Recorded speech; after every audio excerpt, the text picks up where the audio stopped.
ओम शांति। आज बाबा ने अपने गरीब नवाज बच्चों को याद किया है। सुनते हैं बाबा ने हम गरीब नवाज बच्चों से क्या कहा है मुरली में। मीठे बच्चे, गरीब निवाज बाबा तुम्हें कौड़ी से हीरे जैसा बनाने आए हैं, तो तुम सदा उनकी श्रीमत पर चलो। प्रश्न पहले तुम्हें सभी को कौन सा एक गुह्य राज समझाना चाहिए? उत्तर, बाप दादा का। तुम जानते हो यहाँ हम बाप दादा के पास आए हैं। यह दोनों इकट्ठे हैं। शिव की आत्मा भी इसमें है, ब्रह्मा की आत्मा भी है। एक आत्मा है, दूसरा परमात्मा। तो पहले यह गुह्य राज सबको समझाओ कि यह बाप दादा इकट्ठे हैं। यह दादा भगवान नहीं है। मनुष्य भगवान होता नहीं। भगवान कहा जाता है निराकार को। वह बाप है शांतिधाम में रहने वाला। गीत। आखिर वह दिन आया आज। ओम शांति। बाप दादा द्वारा अर्थात शिव बाबा ब्रह्मा दादा द्वारा समझाते हैं, यह पक्का कर लो। लौकिक संबंध में बाप अलग, दादा अलग होता है। बाप से दादा का वर्षा मिलता है। कहते हैं दादे का वर्षा लेते हैं। वह है गरीब निवाज। गरीब निवाज उनको कहा जाता है जो आकर गरीब को सिरताज बनाए। तो पहले पक्का निश्चय होना चाहिए कि यह कौन है। देखने में तो साकार मनुष्य है, इनको यह सब ब्रह्मा कहते हैं। तुम सब ब्रह्मा कुमार कुमारियाँ हो। जानते हो हमको वर्षा शिव बाबा से मिलता है, जो सबका बाप आया है वर्षा देने के लिए। बाप वर्षा देते हैं सुख का। फिर आधा कल्प बाद रावण दुख का श्राप देते हैं। भक्ति मार्ग में भगवान को ढूंढने लिए धक्का खाते हैं। मिलता किसको भी नहीं है। भारतवासी गाते हैं तुम मात पिता। फिर कहते हैं आप जब आएंगे तो हमारा एक ही आप होंगे, दूसरा न कोई। और कोई साथ हम ममत्व नहीं रखेंगे। हमारा तो एक शिव बाबा। तुम जानते हो यह बाप है गरीब निवाज। गरीब को साहूकार बनाने वाला, कौड़ी को हीरे तुल्य बनाते हैं, अर्थात कलयुगी पतित कंगाल से सतयुगी सिरताज बनाने के लिए बाप आए हैं। तुम बच्चे जानते हो यहाँ हम बाप दादा के पास आए हैं। यह दोनों इकट्ठे हैं। शिव की आत्मा भी इसमें है, ब्रह्मा की आत्मा भी है, दो हुई ना। एक आत्मा है, दूसरा परमात्मा। तुम सभी हो आत्माएं। गाया जाता है आत्माएं परमात्मा अलग रहे बहुकाल। पहले नंबर में मिलने वाली हो तुम आत्माएं, अर्थात जो आत्माएं हैं वह परमात्मा बाप से मिलती हैं, जिसके लिए ही पुकारते हैं ओ गॉड फादर। तुम उनके बच्चे ठहरे। फादर से जरूर वर्षा मिलता है। बाप कहते हैं भारत जो सिरताज था वह अभी कितना कंगाल बना है। अभी मैं फिर तुम बच्चों को सिरताज बनाने आया हूँ। तुम डबल सिरताज बनते हो। एक ताज होता है पवित्रता का, उसमें लाइट देते हो। दूसरा है रतन जड़ित ताज। तो पहले यह गुह्य राज सबको समझाना है कि यह बाप दादा इकट्ठे हैं। यह भगवान नहीं है। मनुष्य भगवान होता नहीं। भगवान कहा जाता है निराकार को। वह बाप है शांतिधाम में रहने वाला, जहाँ तुम सभी आत्माएं रहती हो, जिसको निर्वाण धाम अथवा वानप्रस्थ कहा जाता है। फिर तुम आत्माओं को शरीर धारण कर यहाँ पाठ बजाना होता है। आधा कल्प सुख का पाठ, आधा कल्प है दुख का। जब दुख का अंत होता है तब बाप कहते हैं मैं आता हूँ। यह ड्रामा बना हुआ है। तुम बच्चे यहाँ आते हो भट्ठी में। यहाँ और कुछ बाहर का याद नहीं आना चाहिए। यहाँ है ही माता पिता और बच्चे, और यहाँ शूद्र संप्रदाय है नहीं। जो ब्राह्मण नहीं है उनको शूद्र कहा जाता है। उनका संग तो यहाँ है ही नहीं। यहाँ है ही ब्राह्मणों का संग। ब्राह्मण बच्चे जानते हैं कि शिवबाबा ब्रह्मा द्वारा हमको नर्क से स्वर्ग की राजधानी का मालिक बनाने आए हैं। अब हम मालिक नहीं हैं, क्योंकि हम पतित हैं। हम पावन थे, फिर 84 का चक्र लगाए सतोर्जोत्मों में आए हैं।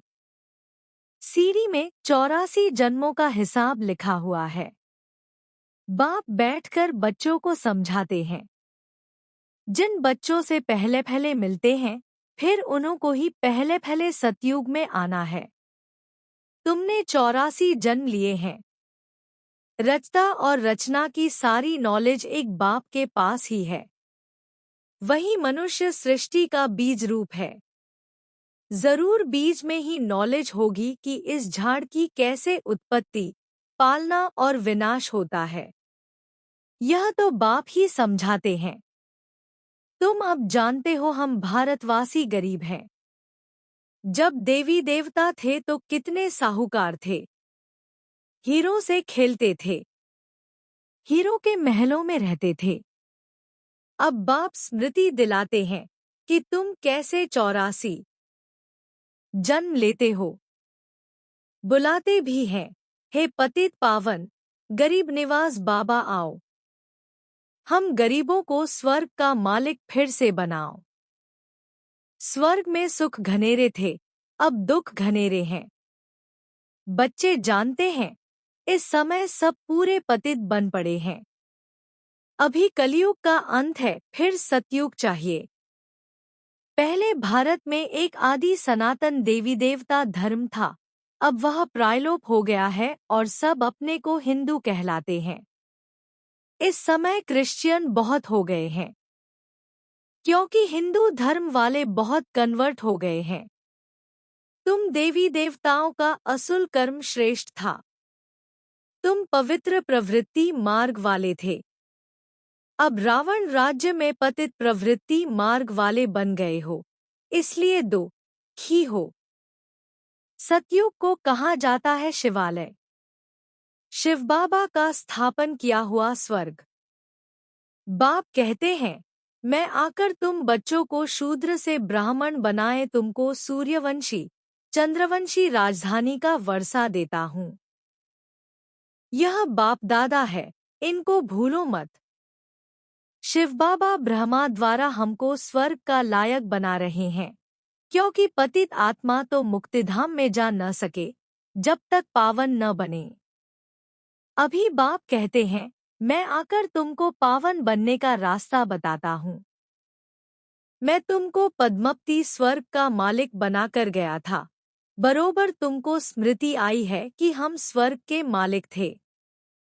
उस समय हम बहुत थोड़े थे, अभी तो कितने ढेर मनुष्य हैं। सतयुग में 9 लाख होते हैं, तो बाप कहते हैं, मैं आकर ब्रह्मा द्वारा स्वर्ग की स्थापना, शंकर द्वारा विनाश करा देता हूँ। तैयारी सब कर रहे हैं, कल पहले मुआफिक। कितने बॉम्ब्स बनाते हैं। 5000 वर्ष पहले भी यह महाभारत लड़ाई लगी थी। भगवान ने आकर राजयोग सिखाए मनुष्य को नर से नारायण बनाया था। तो जरूर कलयुगी पुरानी दुनिया का विनाश होना चाहिए। सारे भंभोर को आग लगेगी, नहीं तो विनाश कैसे हो। आजकल बॉम्ब्स में आग भी भरते हैं। मूसलाधार बरसात, अर्थक्वेक्स आदि सब होंगी, तब तो विनाश होगा। पुरानी दुनिया का विनाश, नई दुनिया की स्थापना होती है। यह है संगमयुग।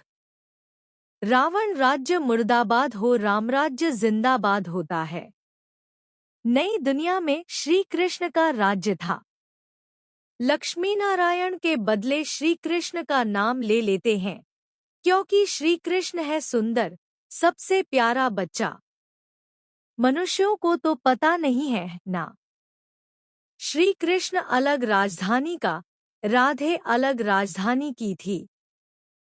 भारत सिरताज था, अभी कंगाल है। फिर बाप आकर सिरताज बनाते हैं। अब बाप कहते हैं पवित्र बनो और मामेकम याद करो तो तुम सतो प्रधान बन जाएंगे। फिर जो सर्विस कर आप समान बनाएंगे वह ऊंच पद पाएंगे, डबल सिरताज बनेंगे। सतयुग में राजा रानी और प्रजा सब पवित्र रहते हैं। अभी तो है ही प्रजा का राज्य, दोनों ताज नहीं है। बाप कहते हैं जब ऐसी हालत होती है तब मैं आता हूँ। अभी मैं तुम बच्चों को राजयोग सिखा रहा हूँ। मैं ही पतित पावन हूँ। पर बैठो और सबसे ममत्व मिटा दो। तुम आशिक हो मुझ एक माशूक के। भगत सब भगवान को याद करते हैं। सतयुग त्रेता में भक्ति होती नहीं, वहां तो है ज्ञान की प्रालब्ध। बाप आकर ज्ञान से रात को दिन बनाते हैं। ऐसे नहीं कि शास्त्र पढ़ने से दिन हो जाएगा। वह है भक्ति की सामग्री। ज्ञान सागर पतित पावन एक ही बाप है। वह आकर सृष्टि चक्र का ज्ञान बच्चों को समझाते हैं और योग सिखाते हैं। ईश्वर के साथ योग लगाने वाले योग योगेश्वर और फिर बनते हैं राज राजेश्वर, राज राजेश्वरी। तुम ईश्वर द्वारा राजाओं का राजा बनते हो। जो पावन राजाएं थे फिर वही पतित बनते हैं। आपे ही पूज्य फिर आपे ही पुजारी बन जाते हैं। अब जितना हो सके याद की यात्रा में रहना है। जैसे आशिक माशूक को याद करते हैं ना, जैसे कन्या की सगाई होने से फिर एक दो को याद करते रहते हैं। अभी यह जो माशूक है उनके तो बहुत आशिक है भक्ति मार्ग में। सब दुख में बाप को याद करते हैं, हे भगवान दुख हरो, सुख दो। यहाँ तो न शांति है न सुख है। सतयुग में दोनों हैं। अभी तुम जानते हो हम आत्माएं कैसे 84 का पाठ बजाते हैं। ब्राह्मण, देवता, क्षत्रिय, वैश्य, शूद्र बनते हैं। 84 की सीढ़ी बुद्धि में है ना। अब जितना हो सके बाप को याद करना है तो पाप कट जाएं। कर्म करते हुए भी बुद्धि में बाप की याद रहे। बाबा से हम स्वर्ग का वर्षा ले रहे हैं। बाप और वर्षे को याद करना है। याद से ही पाप कटते जाएंगे। जितना याद करेंगे तो पवित्रता की लाइट आती जाएगी, खाद निकलती जाएगी। बच्चों को जितना हो सके टाइम निकाल याद का उपाय करना है। सवेरे सवेरे टाइम अच्छा मिलता है, यह पुरुषार्थ करना है। भल गृहस्थ व्यवहार में रहो, बच्चों की संभाल आदि करो, परंतु यह अंतिम जन्म पवित्र बनो। काम चिता पर नहीं चढ़ो। अभी तुम ज्ञान चिता पर बैठे हो। यह पढ़ाई बहुत ऊंची है, इसमें सोने का बर्तन चाहिए। तुम बाप को याद करने से सोने का बर्तन बनते हो। याद भूलने से फिर लोहे का बर्तन बन जाते हो। बाप को याद करने से स्वर्ग के मालिक बनेंगे। यह तो बहुत सहज है, इसमें पवित्रता मुख्य है। याद से ही पवित्र बनेंगे और सृष्टि चक्र को याद करने से स्वर्ग का मालिक बनेंगे। तुम्हें घर बार नहीं छोड़ना है, गृहस्थ व्यवहार में भी रहना है। बाप कहते हैं 63 जन्म तुम पतित दुनिया में रहे हो।